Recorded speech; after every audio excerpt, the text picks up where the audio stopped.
días. La verdad es que es un placer y un honor tener hoy con nosotros a la doctora Nuria López Vigas, que ha ganado el premio Rey Jaume I de Investigación Biomédica 2025.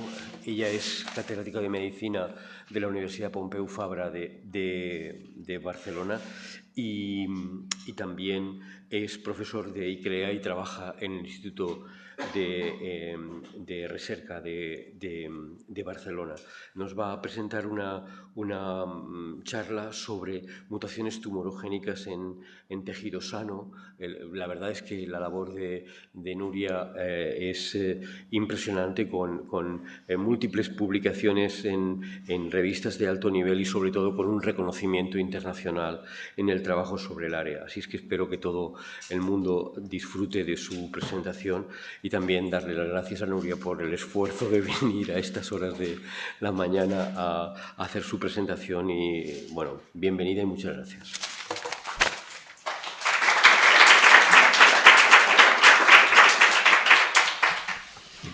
Bueno, muchas gracias. Cuando me dijeron que venía Incliva me hizo mucha ilusión porque conozco bien el centro y gracias por venir a estas horas de la mañana también a vosotros. Bueno, voy a hablar de mutación. El título es Mutaciones tumorigénicas en tejido sano, pero ya veréis que empezaré a hablar de mutaciones en tumores y la segunda parte de la charla que también servirá como introducción, y la segunda parte os explicaré las mutaciones tumorigénicas en tejido sano. Empiezo a enseñaros mi grupo, ¿vale? Esta es la composición actual del grupo de investigación y para mí es muy importante empezar con esta diapositiva porque, bueno, como sabéis, han dado un premio, el premio Rey Jaume I, es un premio nominal que lleva mi nombre, pero la realidad es que todo el trabajo que yo hago lo hago como un grupo magnífico de gente y para mí es importante extender el reconocimiento a todos ellos. Como os decía, vamos a empezar con mutaciones tumorigénicas en tumores. Lo que hacemos en el laboratorio es ciencia básica. Intentamos entender las causas de cada tumor, pero evidentemente esto tiene impacto clínico, en concreto para, como bien sabéis, determinar el tratamiento más adecuado para cada paciente. Bueno, todos aquí lo sabéis muy bien que esto es lo que llamamos oncología de precisión, medicina personalizada del cáncer, etc. La frecuencia del cáncer es muy alta. Nosotros ya veréis que no nos centramos en un tipo de cáncer, nos centramos en todos. Y cuando miramos todos los tipos de cáncer y toda la vida de una persona, 1 de cada 3 mujeres durante su vida va a sufrir algún tipo de cáncer y 1 de cada 2 hombres. El cáncer es un proceso de evolución darwiniana. Mirarlo de esta manera nos ayuda un montón a luego definir y identificar las causas moleculares del cáncer. Estas son cosas que ya sabéis, pero para definirlo de la evolución darwiniana, al final hay una variación basal en las células de nuestros tejidos. Aquí vemos un epitelio, no todas las células son iguales, tienen un cierto nivel de variación porque mutaciones van ocurriendo durante el tiempo. Entonces, cada célula tiene mutaciones ligeramente distintas que crea esta variación que es la base para cualquier evolución darwiniana, para que luego haya selección. Cuando una de estas células tiene una mutación que le confiere una ventaja selectiva, esta quizá puede dividirse un poquito más rápido que el resto y cubrir una zona del epitelio más grande o mayor, que esto es lo que veremos en la segunda parte, pero también se puede dividir descontroladamente causando un tumor. Y evidentemente si sigue evolucionando puede adquirir nuevas capacidades como invadir tejidos colindantes, pasar al riesgo sanguíneo y hacer metástasis. Bueno, ¿cómo podemos identificar las mutaciones de los tumores? Como sabéis bien, podemos secuenciar una muestra de un tumor que se obtiene pues, por biopsia o por cirugía. Y idealmente siempre deberíamos tener una segunda muestra del mismo paciente, la mayoría de veces es sangre, para de esta manera poder comparar el genoma del tumor, el genoma de otra célula de la misma persona e identificar las bases que son distintas, o sea, las mutaciones somáticas del tumor, las que solo están en el tumor. Y luego, si secuenciamos el genoma entero, nos damos cuenta, esto es lo que pasó con toda la secuenciación de TCGA, ICGC, que es que los tumores tienen miles de mutaciones. ¿Cuáles de estas mutaciones son las causantes del cáncer? Es casi de la pregunta básica en la que nos hemos centrado en el laboratorio en los últimos 15 años. Y es verdad que hay mucha información que está en la literatura que viene acumulada de 35 años de experimentos en muchos sitios distintos, ¿no? Y todo el mundo sabemos que TP53 es un gen importante, EGFR, HRAS, BRCA1. Y una de las cosas que podemos hacer es ir a la literatura y colectar estos genes para saber qué genes causan cáncer. Pero nosotros quisimos hacerlo de una manera distinta, una manera sistemática, para identificar todos los genes. Este era nuestro objetivo. Vamos a ver si podemos identificar todos los genes causantes del tipo de cáncer sin necesariamente centrarnos en la literatura. La literatura también está muy biased de alguna forma, ¿no? Como sabéis, hay algunos genes que han acumulado muchísima atención, también porque algunos de ellos son extremadamente importantes y frecuentes, pero otros han sido totalmente ignorados o todavía no sabemos incluso que causan cáncer. Vamos a ver si a partir de los datos mismos podemos identificar los genes de cáncer. Y aquí volvimos a los conceptos de evolución darwiniana. Si tenemos mutaciones en muchos tumores, por ejemplo, conocéis seguramente el proyecto del International Cancer Genome Consortium, de Cancer Genome Atlas y muchos otros proyectos como Hardwick en Holanda, secuencian tumores de muchos pacientes y todos estos datos tienen muchísimo valor. Estos datos, analizados de manera conjunta, que es lo que hacemos en el lab, nos permite identificar genes que tienen patrones de selección positiva y que nos delatan qué genes tienen mutaciones causantes del cáncer.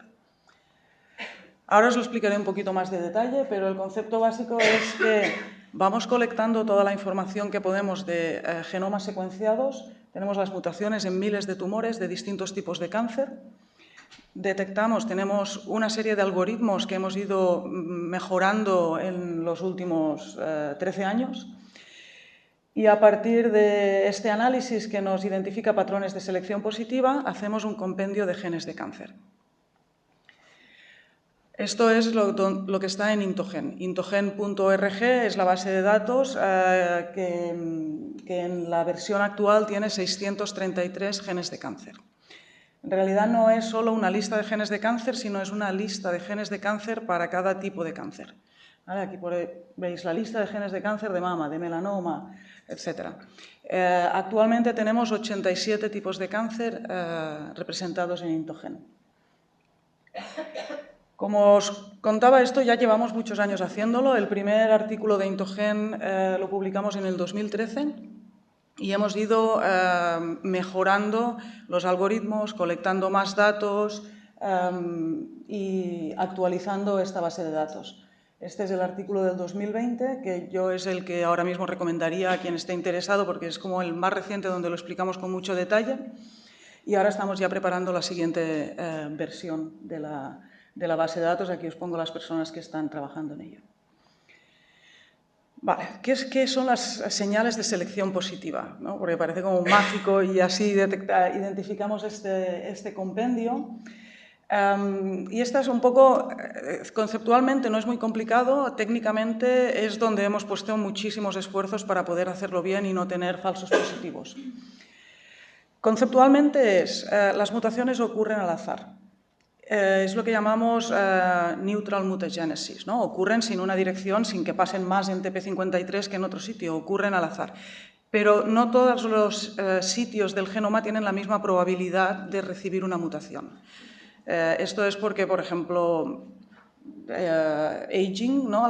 Cuando nos vamos haciendo mayores, hay un proceso mutacional que ocurre mayoritariamente en CPGs. Entonces, estas regiones tienen una probabilidad más alta de tener mutaciones. También porque en muchas cosas que hemos ido avanzando en el laboratorio, también vemos que, por ejemplo, algunas regiones donde tienen proteínas unidas en el ADN, hay más mutaciones. O los genes que están altamente transcritos se reparan más y reciben menos mutaciones. Entonces, Las mutaciones son al azar, pero no todos los sitios del genoma tienen la misma probabilidad de mutar. Entonces, lo que hemos ido haciendo con el tiempo es modelar la mutagénesis neutral. ¿Cuál es la probabilidad de cada sitio del genoma de recibir una mutación?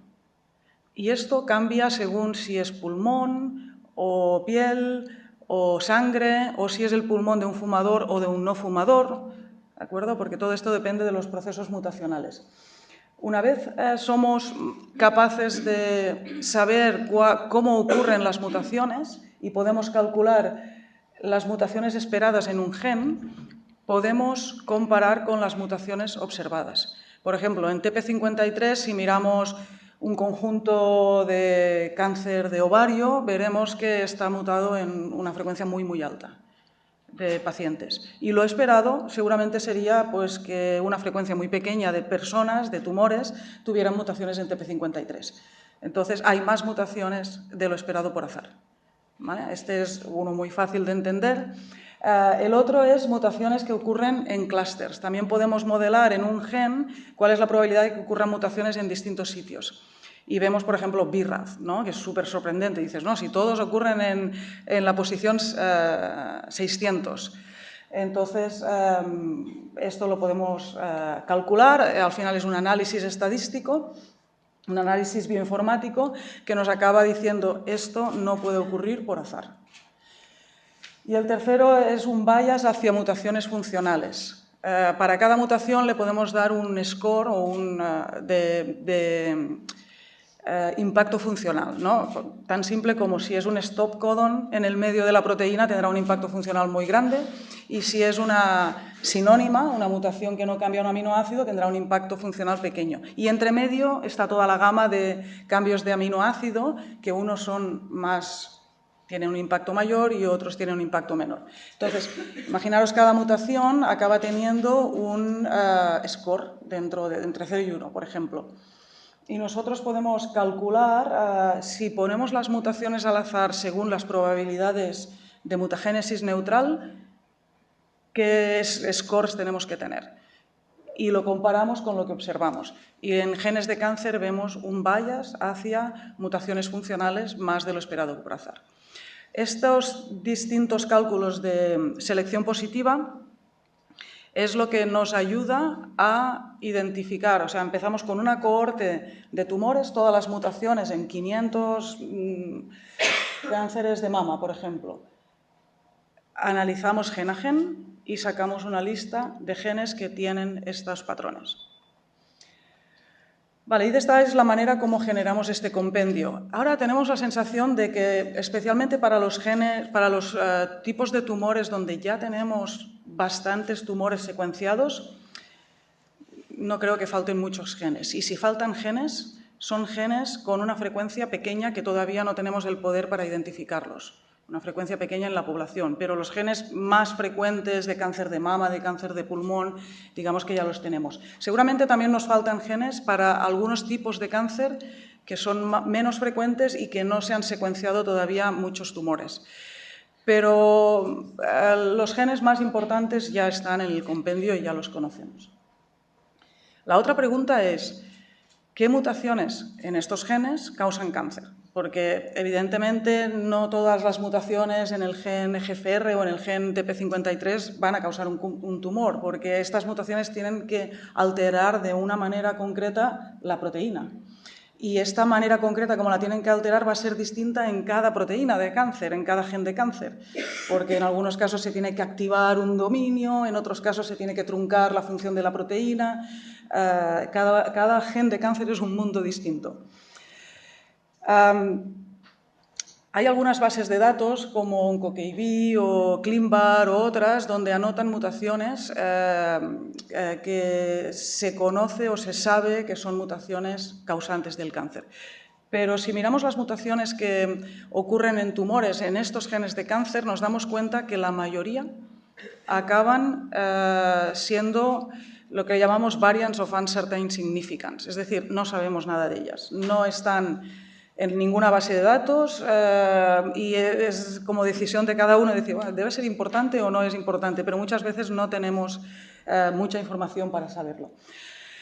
Decidimos tomar esto como, a ver si podíamos, como un reto de a ver si podíamos identificar de manera sistemática otra vez todas las mutaciones causantes del cáncer en los genes que ya sabemos que son genes de cáncer, en los genes que hemos identificado en Intogen.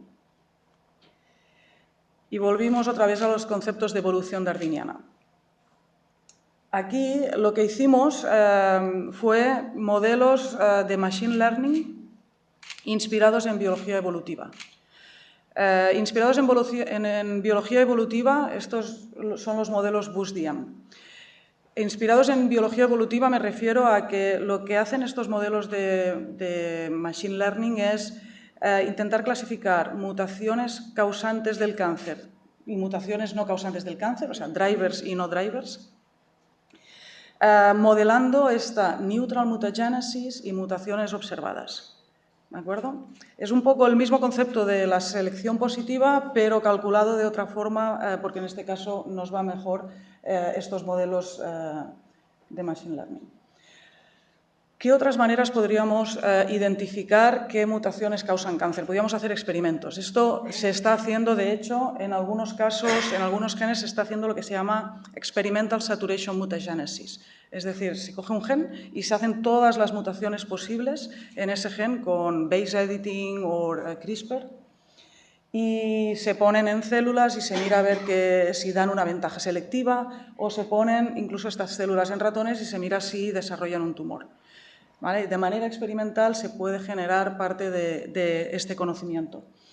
Nosotros pensamos que en realidad miles de tumores secuenciados son ya como un experimento natural, porque en muchas personas han ocurrido las mutaciones y estas mutaciones ocurren al azar y ocurren en nuestros tejidos.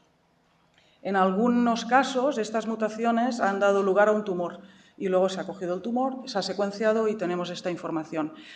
Lo podemos pensar como un experimento natural que podemos utilizar los datos para ir atrás y pensar un poco de esta manera, ¿no? Hacer saturation mutagenesis.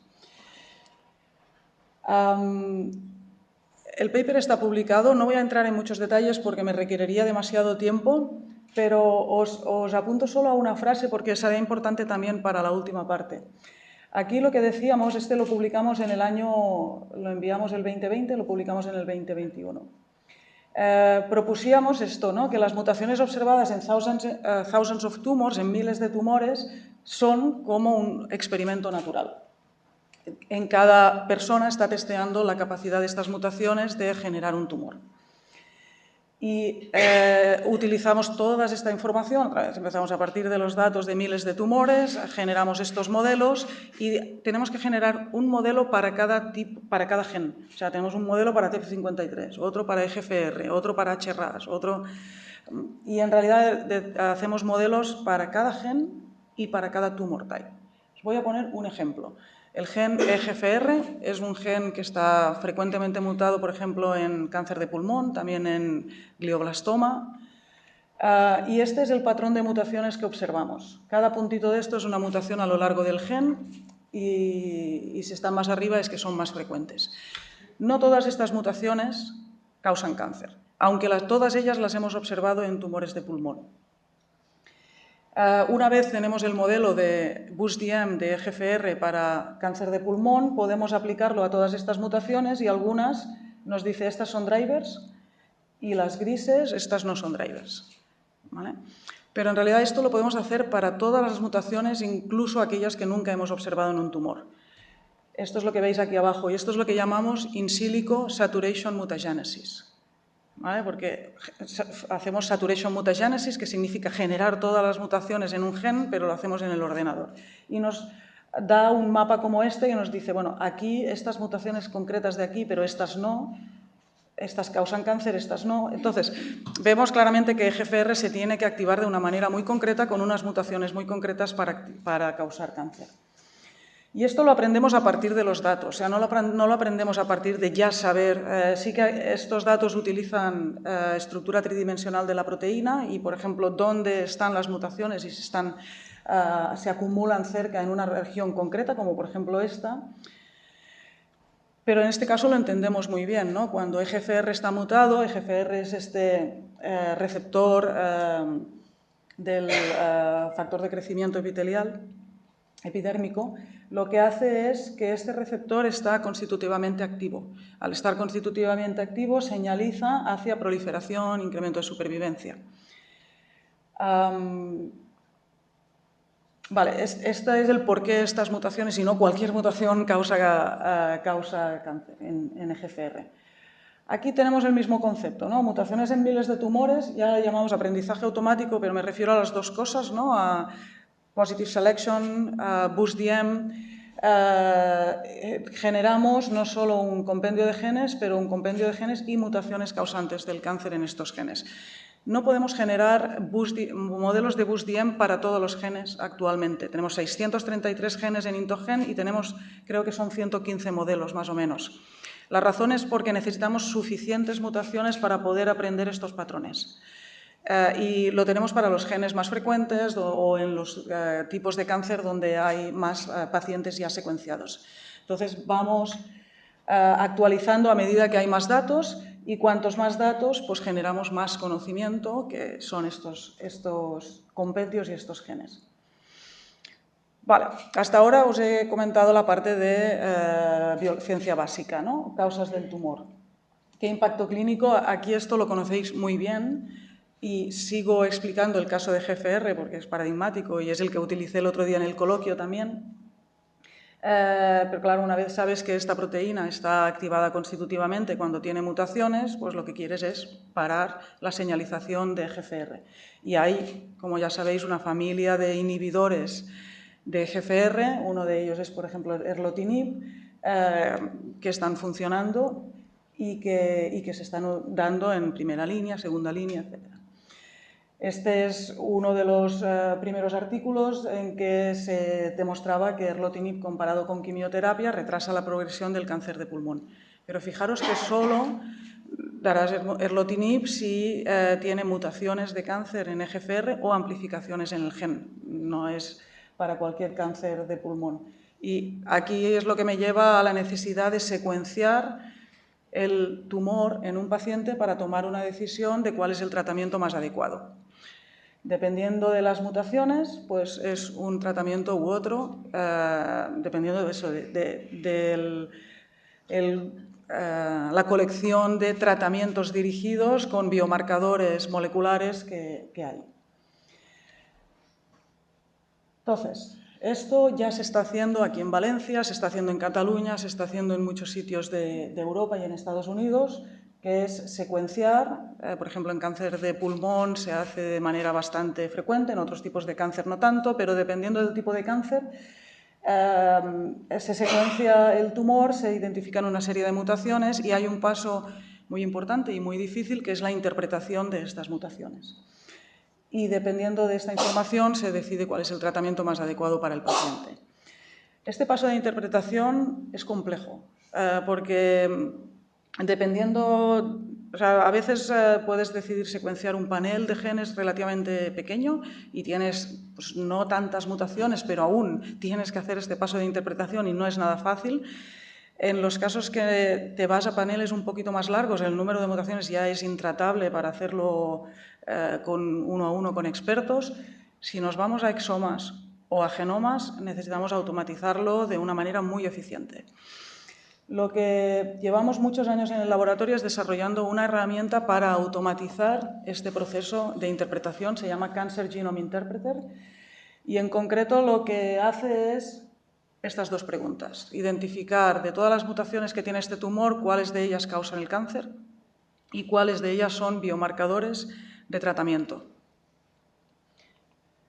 Así vamos cerrando el círculo, ¿no? Nosotros, a partir de miles de tumores, generamos toda esta información. Toda esta información tiene valor para la interpretación clínica.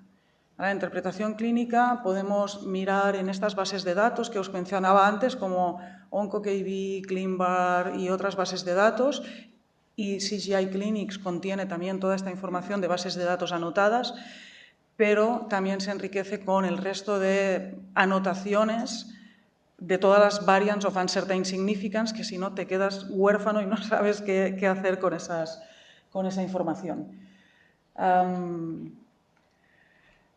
CGI lo desarrollamos estaba mirando y nos dieron una maratón de TV3 en el 2012. En Navidades del 2012 hubo una maratón de TV3, no sé si sabéis lo que es, pero es como un programa de la televisión que es para recaudar dinero para investigación. Ese año era de cáncer y en el 2013 nos dieron un proyecto que se llama The Cancer Genome Interpreter y empezamos allí a desarrollarlo. O sea que ya hace muchos años, pero estamos muy orgullosos porque lo está utilizando mucha gente y sentíamos como una responsabilidad especial porque lo desarrollamos en el laboratorio y lo estaban utilizando algunos más centros clínicos. Entonces decidimos escribir un proyecto, se llama CGI Clinics. CGI Clinics lo escribimos en colaboración con varios hospitales de Europa, de Francia, de Alemania, también de Grecia, Inglaterra y varios de aquí de España, para desarrollar una nueva plataforma de Cancer Genome Interpreter diseñada específicamente para el uso clínico e incluso preparada para pasar regulaciones clínicas. Estos son los colaboradores clínicos. El desarrollo y la coordinación es en mi laboratorio.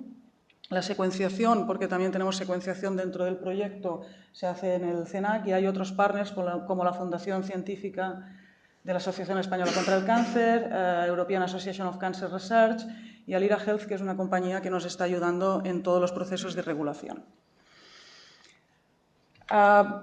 La manera como lo estamos haciendo es como un diálogo continuo entre nosotros como desarrolladores y los partners clínicos que están, por un lado, nos dan feedback de cuáles son las necesidades en la clínica y cómo tenemos que desarrollar esta plataforma. Por otro lado, la están testeando continuamente y nos siguen dando feedback, ¿vale? Ha sido todo un proceso de iteración continuo.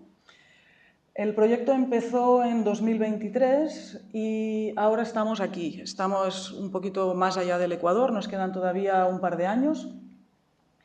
Y ya tenemos la versión 2, que estamos listos para hacer un release.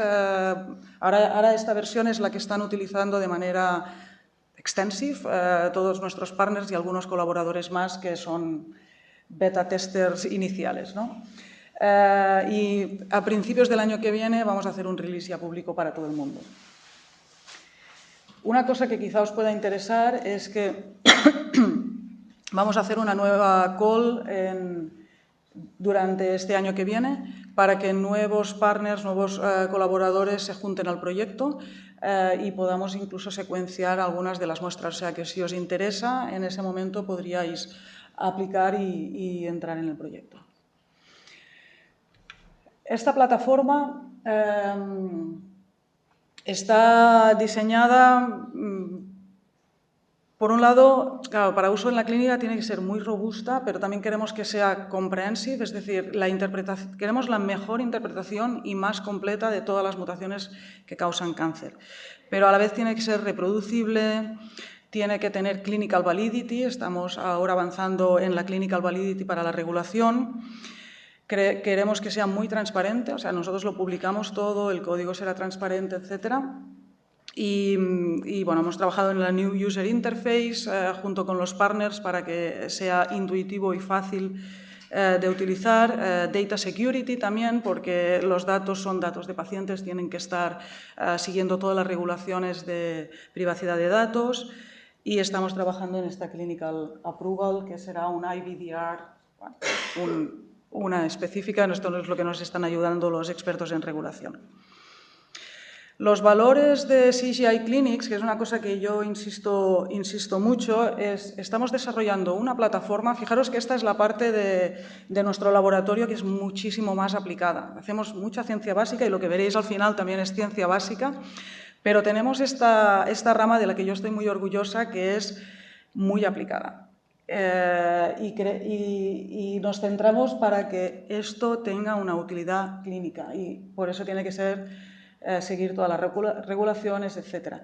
Pero a la vez le llamamos community driven, estoy diciendo muchas palabras en inglés, pero bueno, me imagino que da igual. Community driven en el sentido de que lo hacemos con la comunidad médica y nos centramos también en promote esta... O sea, lo que no queremos es desarrollar una plataforma que solo la puedan utilizar los laboratorios o los hospitales punteros con expertos. Queremos crear una plataforma que se pueda utilizar en todos los centros, aunque no estén los expertos allí, sino que la plataforma misma tenga esta capacidad de suplir la necesidad de expertos.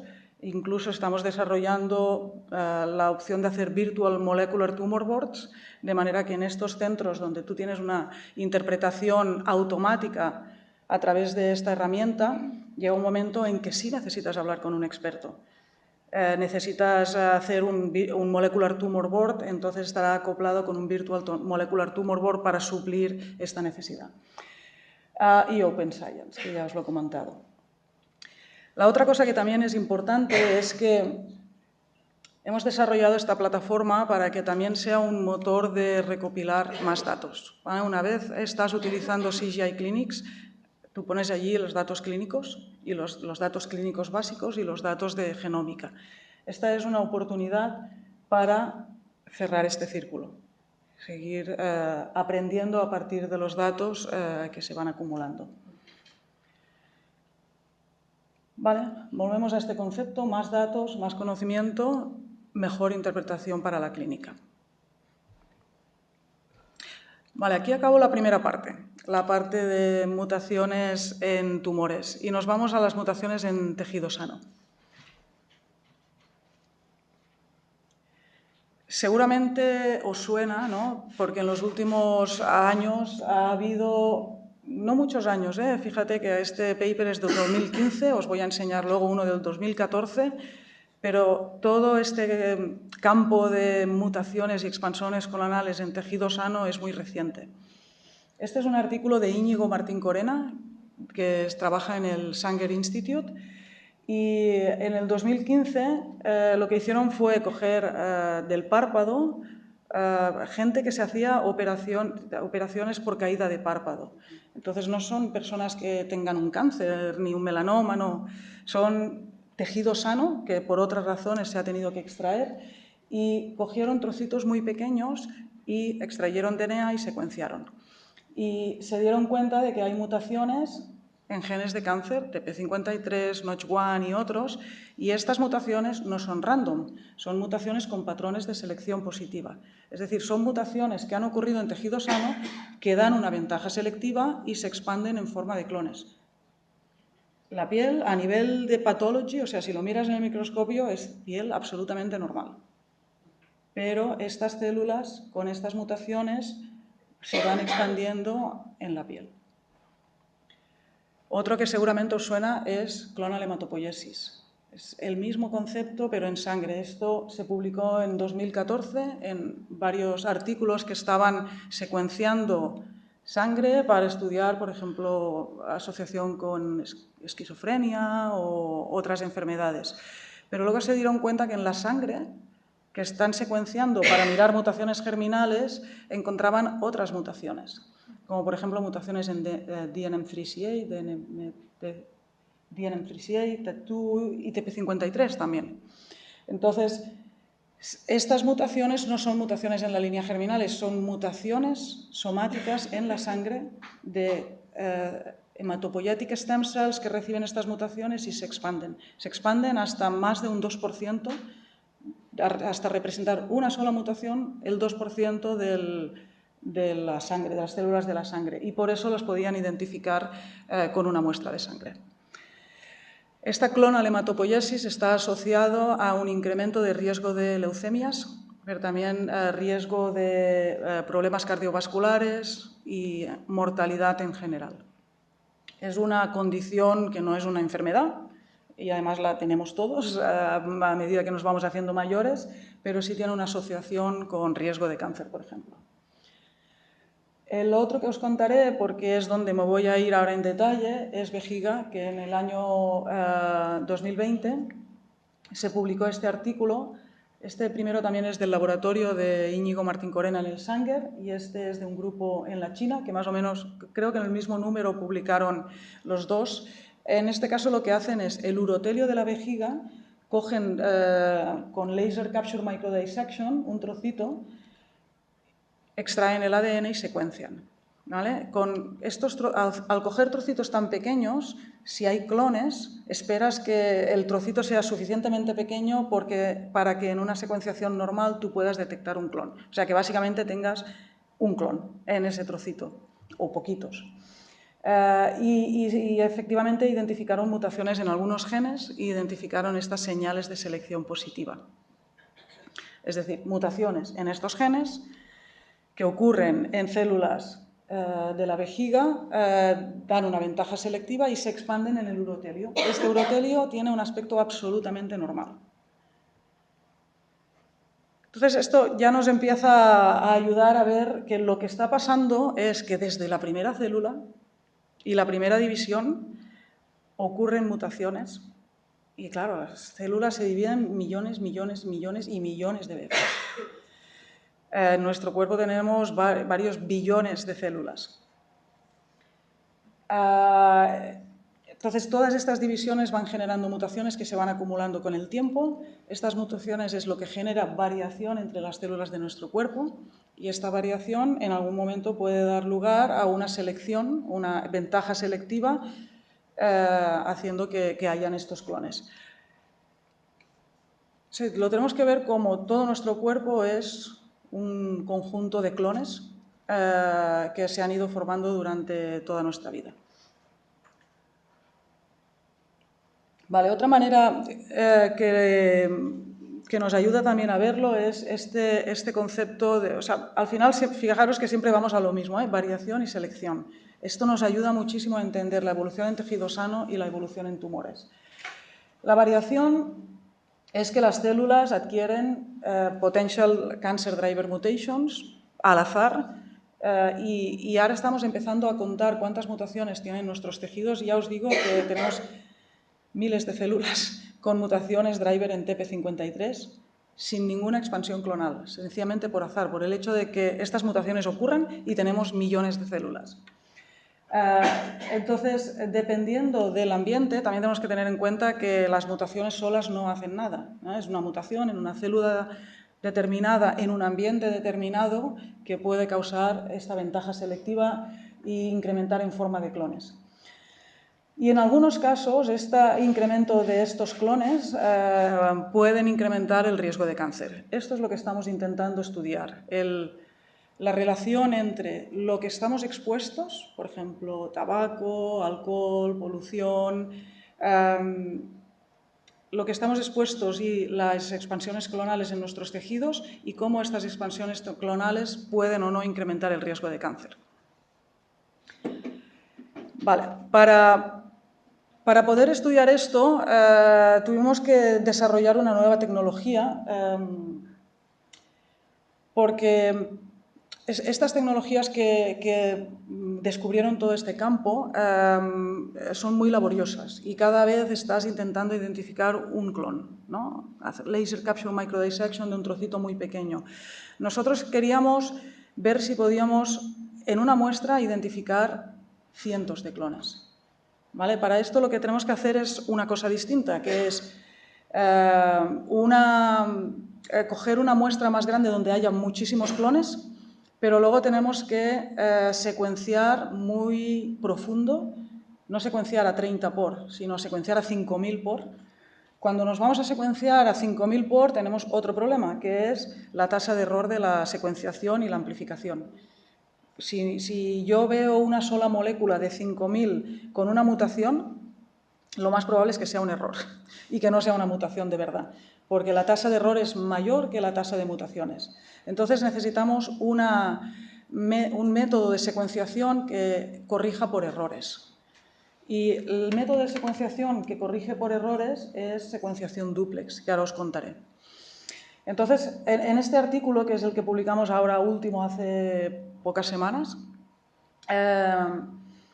explicamos cómo hacemos la secuenciación dúplex y cómo lo combinamos con análisis computacionales que hemos desarrollado en el laboratorio para poder hacer los cálculos que os enseñaré, ¿vale? Y al final lo que hacemos es en cada tejido de cada persona identificar estas mutaciones y medir las expansiones clonales.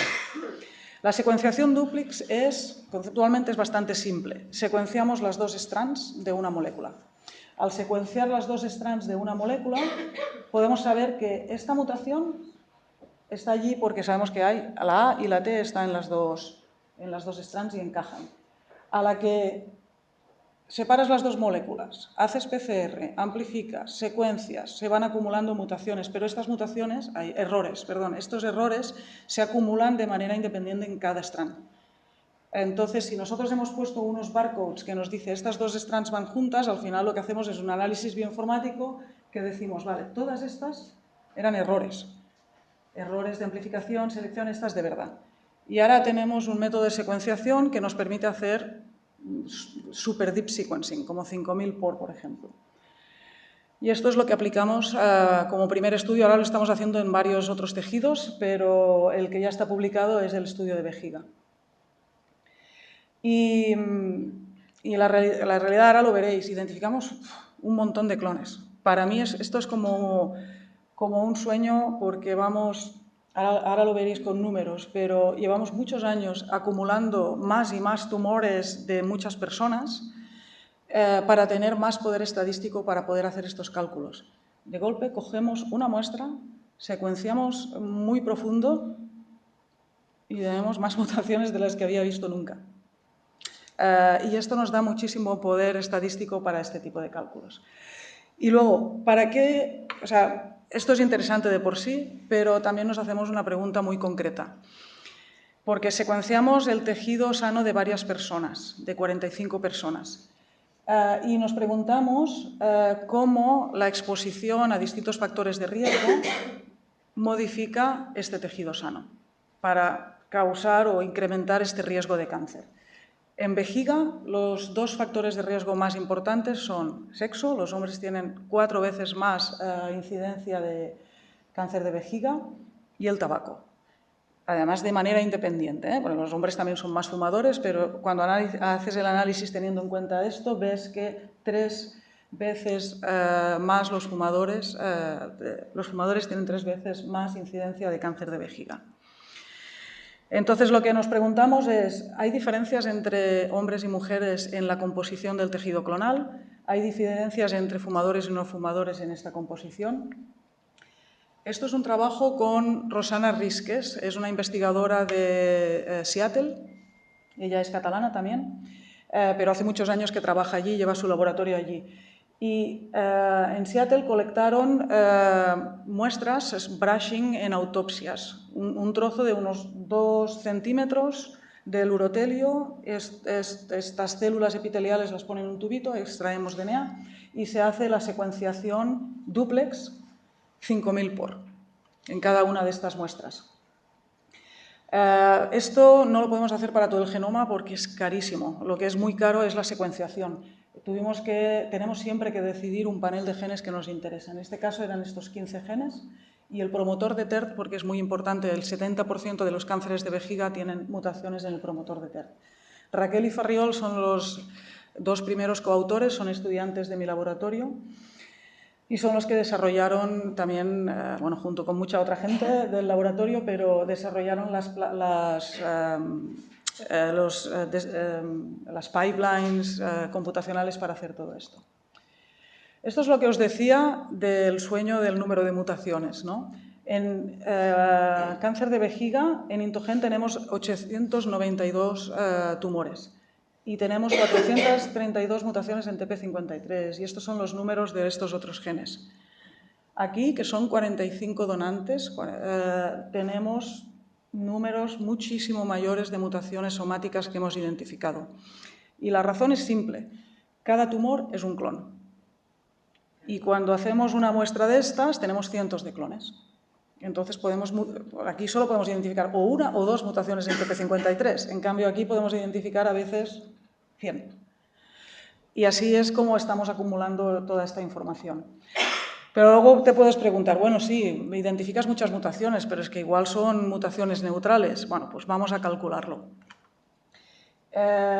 Aquí vuelven todos estos métodos de señales de selección positiva, ¿vale? Los mismos que utilizamos en tumores los adaptamos en estas pipelines para utilizar en tejido sano, que los tenemos que adaptar porque hay cosas que son distintas.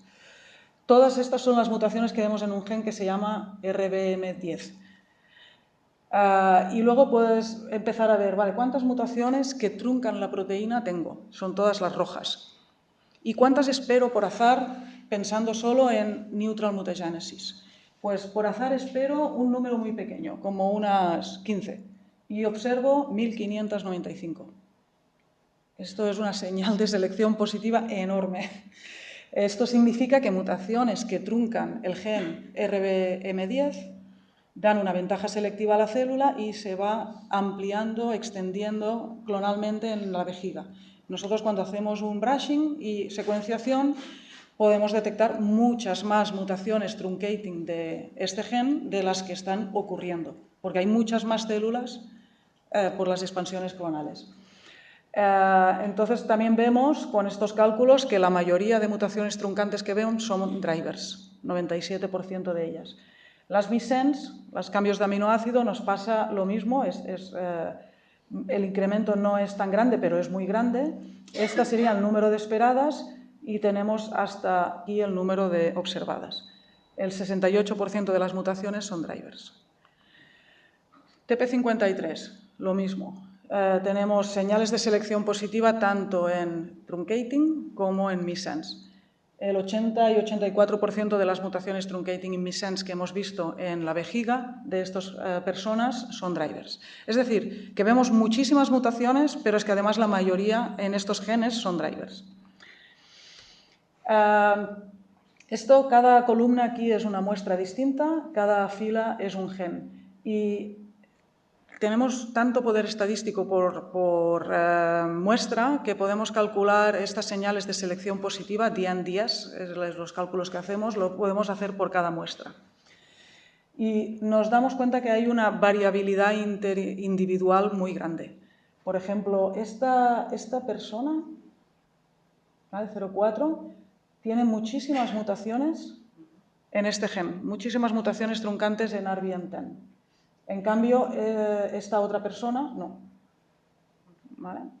Y en cambio, por ejemplo, esta otra persona, esta otra, pues tiene muchísimas mutaciones en el gen KMT2D. ¿Vale? Entonces, es como la vejiga de distintas personas tiene una tendencia a seleccionar por mutaciones en un gen u otro. Y esto nos gustaría entender un poquito mejor qué determina esta variabilidad, pero podemos pensar que puede estar determinada en algunos casos por factores genéticos, pero en otros casos, muchos casos seguramente por factores ambientales a lo que estamos expuestos durante nuestra vida. Estos clones van creciendo con la edad. Tenemos personas con distinta edad y vemos que hay un incremento de mutaciones que afectan a la proteína que va creciendo con la edad, que es mayor que el incremento de mutaciones que no afectan a la proteína. ¿Vale? Esto nos indica mutagénesis, esto nos indica selección, más o menos. Vamos a la pregunta que hemos hecho al principio. ¿Hay diferencias entre hombres y mujeres? Ahora podemos calcular estos valores de selección positiva día en día por persona o por muestra. Cada punto de esto es una muestra, los azules son hombres y los rosas son mujeres. Y ya veis una diferencia muy importante en algunos genes. RBM10, CDKN1A, ARID1A, hay una diferencia importante entre hombres y mujeres. Los hombres tienen un mayor número, unas mayores expansiones clonales por mutaciones truncating en estos tres genes. También hay una diferencia en STAC2, pero no hay diferencia en TP53. TP53 hay señales de selección positiva muy fuertes, pero no varían entre hombres y mujeres.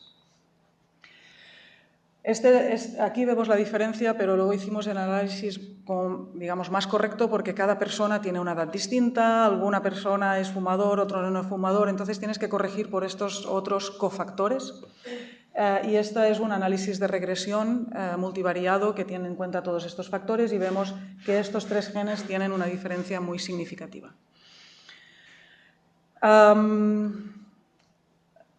Otro concepto más. ¿Cómo voy de tiempo? ¿Bien? ¿Voy bien? Vale. Muchos de vosotros conoceréis la proteína TERT que codifica por la telomerasa. La telomerasa es la proteína que tiene la capacidad de alargar los telómeros, ¿vale? Y esto hace también que estas células puedan vivir más tiempo porque las células tienen un límite de veces que se pueden replicar y cuando la telomerasa está activa pues se pueden, adquieren una cierta inmortalidad. En cáncer de vejiga, aproximadamente el 70% de los cánceres de vejigas tienen mutaciones en el promotor de TERT. Y son unas mutaciones muy concretas, no cualquier mutación, sino unas mutaciones que generan un nuevo sitio de regulación de ETS, que es un factor de transcripción que activa la expresión del gen telomerasa y entonces la célula tiene la telomerasa para... Cuando nos fuimos a mirar nuestros datos, yo me acuerdo perfectamente de este día. Esto lo vi yo con Farriol, uno de los estudiantes, y es como uno de esos días que... Y vimos este patrón. Estos son los 2 hotspots que también observamos en melanoma, en glioblastoma y en vejiga. Estos son los 2 sitios que se conocen muy bien que activan ETS. Los sitios de regulación.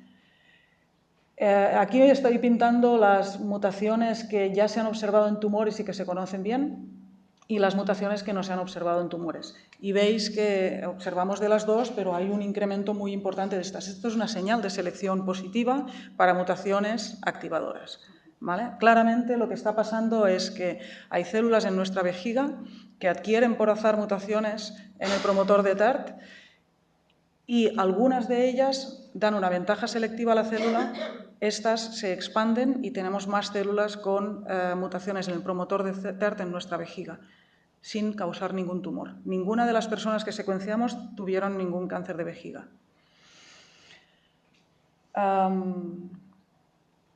Y la otra cosa que vimos es que esto ocurre si dividimos las personas en aquellas que tienen menos de 55 años, que teníamos 21 muestras, y aquellas que tienen más de 55, vemos que las mutaciones del promotor de TERT ocurren básicamente en personas más mayores. Pero el resultado como más impresionante para mí fue este. Si ahora cogemos las personas más mayores y las dividimos entre aquellos que no son fumadores o que han fumado o son fumadores actualmente, vemos una diferencia muy grande. Las personas fumadoras son las que están ampliando estos clones con las mutaciones de TERT. Hemos hecho el análisis estadístico de muchas maneras, controlando por todos los factores. Y claro, esto nos da como una cierta pista de cómo el tabaco, aquí no es como en pulmón, el tabaco es mutagénico y tiene una asignatura, la asignatura 4, que es muy específica.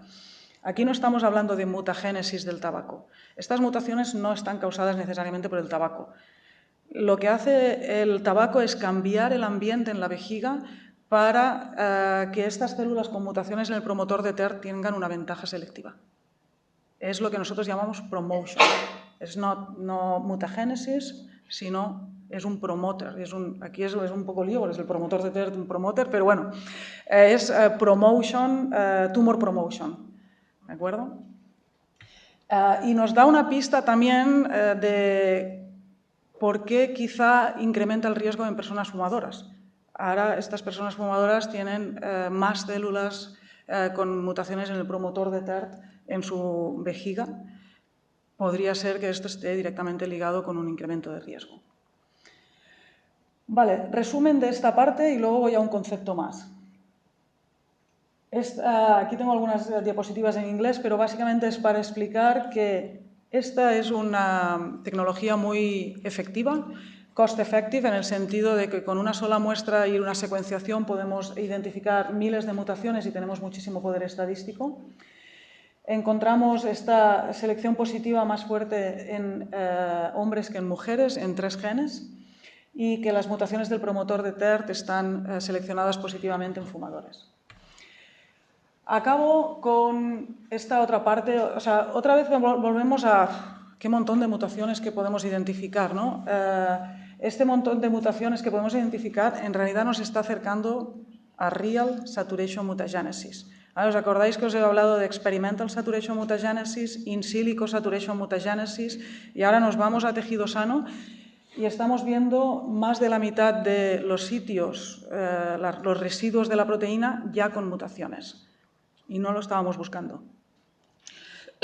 Es decir, para llegar a Real Saturation Mutagenesis, lo único que tenemos que hacer sería secuenciar más personas o secuenciar deeper, ¿no? Más profundo. Y esto nos da muchísimo poder para no solo decir si hay selección positiva a nivel de un gen, sino si hay selección positiva incluso per site. Podemos identificar qué sitios concretos tienen selección positiva. Y esto es lo que hicimos, por ejemplo, en TP53. Estos azules son los que tienen selección positiva at site resolution. Y esto lo podemos comparar con experimentos de saturation mutagenesis o con BoostDM. ¿Vale? Esto lo hemos hecho en el artículo. Este es un experimento de saturation mutagenesis experimental publicado para TP53. Entonces, cada una de estas mutaciones, cada una de todas las posibles mutaciones en TP53 acaba teniendo un score de functional impact, calculado por este Saturation Experiment. Y nosotros también tenemos una medida de Functional Impact en tejido sano humano. Y vemos que aquellas que son altamente seleccionadas según nuestros cálculos, todas tienen un impacto funcional muy alto. Y yo diría, bueno, es que esto es en tejido humano, que es en realidad lo que nos interesa para entender el desarrollo del cáncer, ¿no? Más que en un experimento que es un setting experimental. Esto es un concepto nuevo que también publicamos en el paper y que estamos siguiendo, porque esto también ayuda. Más información, más datos, no solo en tumores, sino también en tejido sano, nos ayuda a saber qué mutaciones son las causantes del cáncer, qué mutaciones dan esta ventaja selectiva. Y en algún momento llegaremos a utilizar esta información también aquí. Todavía no estamos aquí porque lo acabamos de publicar y nos lleva un tiempo, pero esta información también puede enriquecer esta parte para así pues, seguir mejorando la interpretación clínica. Tengo 2 slides de agradecimientos porque he explicado muchas cosas. A Rosana y su laboratorio por todo este trabajo de vejiga. Estas las personas que han trabajado en el grupo en esto. También las familias y los donantes, sin que los pacientes y sus familias den acceso a estos datos, nosotros no podemos hacer nada. O sea que muy agradecidos a la generosidad, las agencias que financian. Y aquí también quiero mencionar, porque os he explicado mucho de CGI Clinics, todas las personas que forman parte del consorcio. Justo hoy me voy a Tesalónica porque tenemos el annual meeting del consorcio estos 3 días. Y si os interesa probar la plataforma, me lo decís y os doy acceso. ¿Vale? Muchas gracias.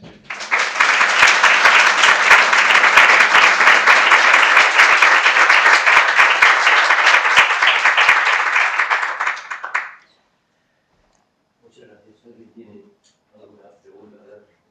Bueno, muchas gracias por la presentación. Ha sido muy didáctica. Yo tengo una pregunta. ¿Habéis analizado diferencias entre tumor primario y metástasis, ¿no? Los metástasis van a tener más mutaciones, ¿no? Hay más inestabilidad cromosómica, pero por conecturas tan profundas que hacéis, por aquello de que son subclonales y que puede haber una evolución, si realmente veis un patrón absolutamente diferente, ¿no? de mutaciones driver entre el tumor primario y metástasis, versus un poco la importancia de la transcriptómica, ¿no? En la adaptación del tumor. Vale. Sí, es muy buena pregunta. Lo hemos hecho, sobre todo lo ha hecho, no sé si conocéis a Fran Martínez Jiménez, fue un postdoc de mi laboratorio, pero ya lleva su laboratorio muy exitosamente en el bio, y él hizo un estudio para responder esto. Analizó muchas metástasis, sobre todo de Hardwick, que Hardwick se centró al principio en secuenciar metástasis, y lo comparó con tumores primarios. Y la pregunta que se hacía era esta: ¿hay diferencias en el número de mutaciones, el patrón de mutaciones y los drivers? La conclusión principal es: hay más mutaciones, hay más inestabilidad genómica. No se encuentra ni nosotros ni ellos ningún driver que digas esto es un driver de metástasis. Al principio pensábamos que esto podía ocurrir, ¿no? Que un driver pero no se identifican. Sí hay más inestabilidad genómica en general y hay diferencias. Nosotros hemos estudiado más las metástasis después de tratamiento para estudiar cómo el tratamiento, porque a veces es difícil distinguir la metástasis en sí de muchas metástasis ya vienen después de tratamiento, y el tratamiento sí que hay drivers de tratamiento que son de resistencia, por ejemplo. Esto sí lo podemos identificar. Gracias. Una pregunta. Cuando has estudiado los tejidos sanos de piel y de urotelio, entiendo que hay claramente una expresión diferente en una. Entiendo que son tejidos muy. Da igual. Ahora. Sí, Entiendo que son tejidos diferentes, por lo tanto el perfil molecular tiene que ser diferente. Pero en relación al impacto de los factores de riesgo, porque asumo que los pacientes tienen el urotelio, lo que has dicho, ¿no? Del tabaco, etcétera. Y con respecto a la piel, ¿habéis visto alguna diferencia que pueda justificar el hecho que haya un tropismo? La posibilidad de desarrollar un tumor en un tejido más que en otro, no sé si me estoy... Sí, a ver, en tejido sano los genes esto lo estamos empezando a ver ahora porque estamos haciendo ya más tejidos, pero los genes que dan una ventaja selectiva en piel no necesariamente son los mismos que dan una ventaja selectiva en urotelio. Algunos son TP53, ya te digo, lo estamos viendo en todos lados. Pero otros genes parecen, por ejemplo, Notch1, bueno, tendremos que ver porque no teníamos todos los genes en el panel. Pero hay algunos genes, Notch1 es muy importante en el esófago, o sea, se expande, pero es que llega a cubrir casi todo el esófago cuando somos muy mayores. Entonces, cada tejido vemos que hay unos genes distintos, igual que en cáncer. En cáncer hay algunos genes que son muy importantes en un tipo de cáncer y nada en otro, y algunos que son más generales, ¿no? Como TP53. Esto no es bien un tropismo, esto es como cuáles son las fuerzas de selección que ocurren en cada tejido. ¿Tropismo te refieres más a las metástasis o...? Me refiero más al hecho que cuando estudias que esto, como dices, hay cientos de clones y probablemente en algunos pacientes se va a desarrollar, uno de estos puede ser relacionado con el desarrollo de un cáncer. Sí. ¿Hay algo que se pueda considerar como una alteración independiente del tumor, del tejido de que estás estudiando? No sé si me estoy explicando. Vale. Bueno, ahora para mí este tipo de estudios abren como muchas más preguntas que respuestas, ¿no? O sea, nos están abriendo como un mundo. Por eso he puesto la niña con el telescopio, ¿no? Porque es como, wow. Pero abre muchas preguntas como este tipo de preguntas, ¿no? Que empezamos a ver, por ejemplo, diferencias en la frecuencia de mutaciones en tumores de este tejido y la frecuencia de mutaciones en tejido sano. Por ejemplo, una cosa que no os he explicado, ¿no? FGFR3 es súper importante y súper frecuente en vejiga. No encontramos selección positiva en tejido sano. Claro. Y en cambio hay otros, como RBM10, que os he contado, que tiene una selección positiva muy bestia en tejido sano. Y en tumores no es el más frecuente. Esto es otra cosa que ahora tendríamos que, o sea, con el tiempo, también te hace pensar, ¿qué es un gen de cáncer? ¿Qué es una mutación de cáncer? Porque en algunos lo vemos muy claro, pero otros es como Notch1, por ejemplo, es muy frecuente en el tejido sano de urotelio, de esófago, pero no es tan frecuente en tumores de esófago. Entonces, incluso aunque lo encuentres con selección positiva en tumores, empiezas a pensar, igual es un protector. O sea, hay muchas cosas que nos están haciendo reflexionar, son cosas muy interesantes que tendremos que ir resolviendo con el tiempo. Sí. La cantidad de información es abrumadora. Una de mis preguntas la acaba de contestar, que es si habían identificado algún gen que tenga un impacto positivo. Gracias.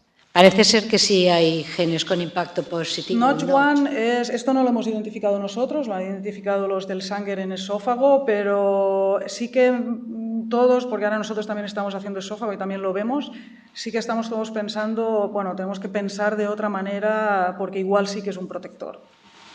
Pero bueno, ya vendrá, todo esto está todavía por... La segunda parte. Habían visto que sí que hay un efecto en terapia. Se identifica un gen y entonces puede tener un fármaco adecuado. Pero ¿qué pasa con el diagnóstico precoz? ¿Se podría identificar una mutación y decir, ahí va a aparecer un cáncer y tratarlo previamente? Sí, esto nos lo preguntaron mucho cuando publicamos este artículo, ¿no? Si esta información puede ayudar a identificación del cáncer antes de que ocurra. Mi respuesta siempre es, no creo que podamos predecir esta persona va a tener un cáncer a partir de estos datos, pero sí vamos a poder poner probabilidades o riesgo mucho más, ¿sabes? No es lo, o sea, podremos en un futuro identificar personas con alto riesgo. Y no significa que van a tener seguro un cáncer, pero sí que vale la pena monitorizarlos más de cerca o hacer otro tipo de test. Esto creo que sí. Y estamos viendo si podemos identificar estas mutaciones a partir de la orina, porque, claro, autopsias ya no va a servir para riesgo, pero algunas de estas mutaciones sí las empezamos a ver en orina. Esto sí serviría. Pero bueno, todo esto es muy al principio, son ideas. Muchísimas gracias.